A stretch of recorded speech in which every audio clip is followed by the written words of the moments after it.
फिर से स्वागत। समस्या आती है, हर कोई एक दूसरे को शिकायत करता है। आरोप प्रत्यारोप विधायक हो, निगम हो या सांसद हो, एक दूसरे पर लगाते नजर आते हैं।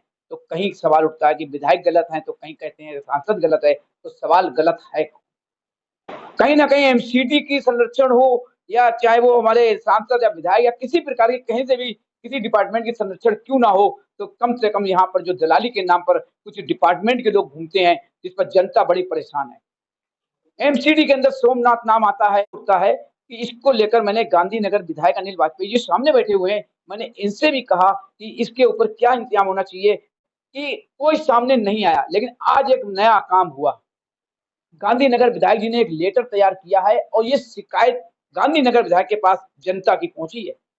ये लेटर जारी है, जनता की पहुंचे और शिकायत क्या है, मैं गांधीनगर विधायक जी के मुंह जुबानी सुनाना चाहता हूँ आज की बात पर। आप देख सकते हैं इस वक्त क्या कहना चाहते हैं और क्या है इसका मेन या उद्देश्य क्या होगा। एक तरफ हमारी सरकार कहती है कि हम पूरे भारत में भ्रष्टाचार मिटाएंगे, ये भ्रष्टाचार मिट रहा है या बढ़ रहा है, आने वाला समय बताएगा। लेकिन विधायक जी की जुबानी मैं आपको दे रहा हूँ, ये लेटर आपको देख रहे हैं सर, जिस तरीके से भी ये लेटर आपने दिया है, कई शिकायतें जनता की आई, जिसको लेकर मैंने आपसे भी एक बार कहा भी था।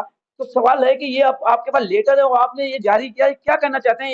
ये कहीं ना कहीं अंदर से आती है बात कि विधायक के संरक्षण में काम होता है, कहीं ना कहीं अंदर आता है कि एमसीडी के संरक्षण में काम होता है। संरक्षण तो किसी की है, चाहे वो विधायक के अंदर में हो चाहे एमसीडी हो, डिपार्टमेंट कोई भी हो, आरोप प्रत्यारोप लगते रहते हैं। तो इस पर सच्चाई क्या है और हकीकत ये है कि इनको सस्पेंड या इस इलाके में वो हैं या नहीं है? देखिए, सबसे बड़ी बात यह है कि आपने बड़ा अच्छा प्रश्न पूछा है ये।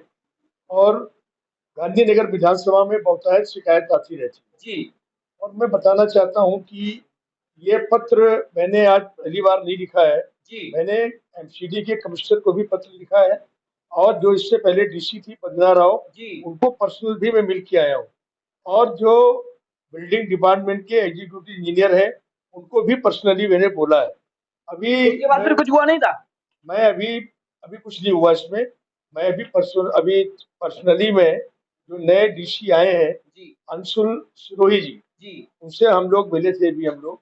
और हमने उनको एक पत्र दिया है जिसमें हमने आरोप लगाया है ये कि यहाँ पर बहुतायत लोगों की गांधीनगर से शिकायतें मेरे ऑफिस में लोग करते हैं जी आके। जी इनमें से एक नाम योगेंद्र मान का है, एक नाम सोमनाथ का है, एक नाम संजय कौशिक का है और एक का नाम हीरालाल है।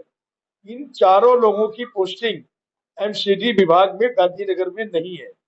लेकिन पोस्टिंग न होने के बावजूद भी इनकी बिल्डिंग डिपार्टमेंट में भी पोस्टिंग नहीं है और ये लोगों के बनते हुए मकानों में जाकर अवैध रूप से पैसे वसूलने का काम करते हैं। ऐसी लोगों ने शिकायत की है।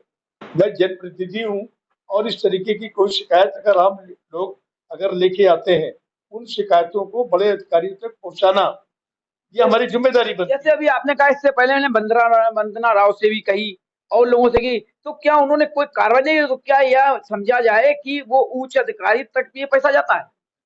ये तो मैं नहीं कह सकता मैं, लेकिन मैं इतना कहना चाहूंगा, जब मैंने बंदा राव जी को बोला था, उन्होंने कहा इनको अरेस्ट करा दो, इनकी ड्यूटी वहां पर नहीं है। नहीं, अरेस्ट तो जब करा अभी सकते हो, कोई अभी सबूत हो भी आपके हमने पास? अभी भी अंशु सिरोही जी के उस दिन ऑफिस में बात हुई है। जी उन्होंने खुले तौर पे कहा है ये इनकी पोस्टिंग वहां पर नहीं है जी और अगर ये किसी बनते हुए मकान पे पैसे लेने पहुंचते हैं जी तो इनको 100 नंबर पे फोन करके इनको अरेस्ट बिल्कुल करा यही रूल है। दीजिए। इनको अरेस्ट करा दीजिए। हमारे यहाँ से कोई सिफारिश इनकी नहीं जाएगी, ये मैं कह रहा हूँ। ये देखिए, डीसी के ऑन वर्ड है ये। जी जी और मैं कहना चाहता हूँ, मैं गांधीनगर की जनता से अपील कर रहा हूँ आपके आज की बात के चैनल के माध्यम से कि योगेंद्र मान, योगेश मान, सोमनाथ, संजय कौशिक, हीरालाल, इनकी कोई भी पोस्टिंग गांधीनगर में नहीं है। और अगर गांधीनगर में बन रहे हुए मकानों से अगर ये अवैध वसूली करने आए या पैसा मांगने आए तो इनको 100 नंबर पे फोन करके तुरंत अरेस्ट करा देना चाहिए, ये मैं कह रहा हूँ। और मैं आपके चैनल के माध्यम से गांधीनगर के लोगों से अपील कर रहा हूँ। बिल्कुल सही है। सवाल उठता है, चाहे कहीं ड्यूटी हो या ना हो, लेकिन 100 नंबर कॉल कर सकते हैं। जिस तरीके से अभी सोमनाथ का नाम आया है और जो विधायक ने साफ साफ कहा कि अरेस्ट के लिए अधिकारियों ने आदेश दे दिया, सवाल उठता है कि हमारे क्षेत्र के अंदर किसके संरक्षण में ये काम चल रहा है? एमसीडी का नाम है। देखिए विधायक जी कुछ कहना चाहते हैं? मेरा कहने का मतलब है, गरीब आदमी मकान बनाता है। जी। गरीब आदमी लोगों से अपने जेवर गिरवी रख के मकान बनाता है, 20 गज का, 50 गज का, 40 गज का मकान बनाता है, और आप उसको तोड़ने के लिए पहुंच जाते हैं। कहते हैं जी अनथराइज बन रहा है। अरे भाई, पूरी दिल्ली आधी अनथराइज बसी हुई है। और जो लोग पैसे दे देते हैं, वो गांधीनगर में बड़ी बड़ी कमर्शियल बिल्डिंगें बन रही है। आप लक्ष्मी सिनेमा में जाके देखो, आप जी जी जो हुआ बिल्कुल। करता था पूरा सिनेमा, जबकि बिल्डिंग नहीं बन सकती, और पूरे सिनेमा हॉल को तोड़ के पूरी बिल्डिंग कॉम्प्लेक्स बना दिया गया है। बेसमेंट पे लोग बना रहे हैं, तो एक बेसमेंट बना रहे हैं लोग कमर्शलाइज, उसमें तो कोई दिक्कत नहीं है। नहीं उनमें नहीं उनमें कोई एक नक्शे की जरूरत नहीं है, उनमें कोई कुछ नहीं है, वो बना रहे हैं क्योंकि वो पैसे दे रहे हैं। नहीं लेकिन नहीं एक एक गरीब आदमी जी जी अगर पैसे नहीं देता है, तो उसकी बिल्डिंग तोड़ने के लिए लोग पहुंचते हैं। और विधायक जी प्रश्न एक ये चीज। नहीं है, जेई से भी एक दो बार में बात की है, जेई लोग इन लोगों को प्रमोट करते हैं, और जेई एक दो लोगों को, जेई को मैंने फोन किया, मैंने कहा भाई इनकी ड्यूटी है या नहीं है, जेई कहते हैं हम जानते ही नहीं इनको, और जेई साथ इनको लेके जाता है। और इसके लिए मैंने चिट्ठी सेंट्रल विजिलेंस कमीशन में भी लिखी है, सीबीआई को भी लिखी है, और एलजी साहब को भी लिखी है। और मैं फिर कह रहा हूँ, और मैं ये भी जानता हूँ कि बहुत लोग इनको संरक्षण दे रहे हैं। मैं नाम नहीं लेना चाहता, लेकिन कुछ बड़े ओहदे पर बैठे हुए लोग, राजनीतिक लोग, वो भी इनको संरक्षण देते हैं। जैसे कि अभी आपने कहा बेसमेंट बन रहे हैं, पैसा ले रहे हैं लोग, क्या रूल है कि बेसमेंट बन सके दिल्ली के अंदर? आप बता सकते हैं इस बात को? दिल्ली में बेसमेंट बनने का कोई रूल नहीं है। तो फिर क्यों आपने कहा कि बना रहे हैं लोग, पैसे ले रहे हैं? ये तो एक तरीके से ये हो गया कि बेसमेंट तो अनराइज होगा। और आज बेसमेंट हमारे, चाहे वो आजाद नगर हो, कांति नगर हो, कृष्णा नगर हो, हर तरफ देखेंगे बेसमेंट आज भी बन रहे हैं।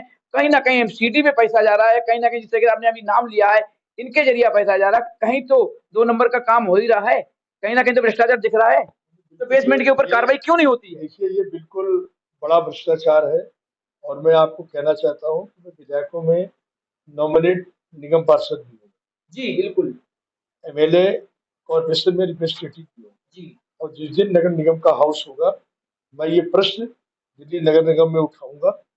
ये भी मैं आपसे कह रहा हूँ, प्रश्न भ्रष्टाचार का है। बिल्कुल एक गरीब आदमी का मकान तोड़ने आप पहुंच जाते हैं, और जो बड़ी बड़ी बड़ी बिल्डिंगें बना रहे हैं, बेसमेंट बना रहे हैं, उनके आप झांकते तक भी नहीं है। जी फर्जी लोग बोर्ड लगा लेते हैं, और हमारे ही कुछ नेता लोग हैं, वो उनको संरक्षण देते हैं। वो ऐसे भ्रष्ट अधिकारियों को लेकर आते हैं, मैं नाम नहीं लेना चाहता, आप समझ गए होंगे बिल्कुल वो बिल्कुल कौन उसमें लोग कोई। हो सकते हैं ये। देखिए ये तो बहुत अच्छी बात है कि एक तरफ कोई ना कोई जो है गुमराह होता है, नाम कहीं ना कहीं किसी ना किसी का लिया जाता है, कभी विधायक है, कभी कोई है, कभी कोई सवाल उठा है कि सबसे पहले लेटर जारी किया और जनता की आवाज को उठाने के लिए हमारे विधायक जी ने तो प्रयास किया। और अधिकारी ही नहीं, हमारे यहाँ के जो हमारे डीसी वगैरह है, उन्होंने आदेश भी किया कि 100 नंबर पर इनको गिरफ्तार कराइए। और यहाँ पर जब ड्यूटी नहीं है तो किस तरीके से ये पैसा लिया जा रहा है? सवाल कानून सबके लिए है, अगर लड़ाई है आप बिल्कुल उसके ऊपर इग्नोर कीजिए। सवाल उठता है जब पैसा दे देते हैं तो सब जायज हो जाता है। कहीं ना कहीं कमी हमारी भी है। हम क्यों 70 गज का मकान है, हम नक्शा पास नहीं बनवाते हैं? नक्शा पास में जो पैसा लगता है तो कम से कम तुम्हारे आसपास कोई अधिकारी घूमेगा तो नहीं। हम लोगों को कानून को अपने हाथ में लेना नहीं चाहिए, और अनऑथराइज मकान या अनऑथराइज कोई काम हो करने से बचना चाहिए। जनता तो ये कह देती है कि काम होता ही नहीं है, चक्कर लगाते रहो। तो सवाल ये है, अगर यही होगा तो जिस तरीके से इन लोगों की गिरफ्तारी होती है या नहीं होती है, तो मैंने भी इस बार कई बार कहा कि सोमनाथ जी आए पैसे लेने या कोई आए, कोई वीडियो फोटो आज की बात को आप दिखाइए और मुझे दिखाइए, और मैं इसके ऊपर कार्रवाई करूंगा। लेकिन किसी ने आज तक नहीं आया, क्योंकि हमारी बिल्डिंग चली जाएगी। कहीं ना कहीं हम भी अपने दोषी हैं। आज की बात सुबह साथ के साथ। जय हिंद, जय भारत।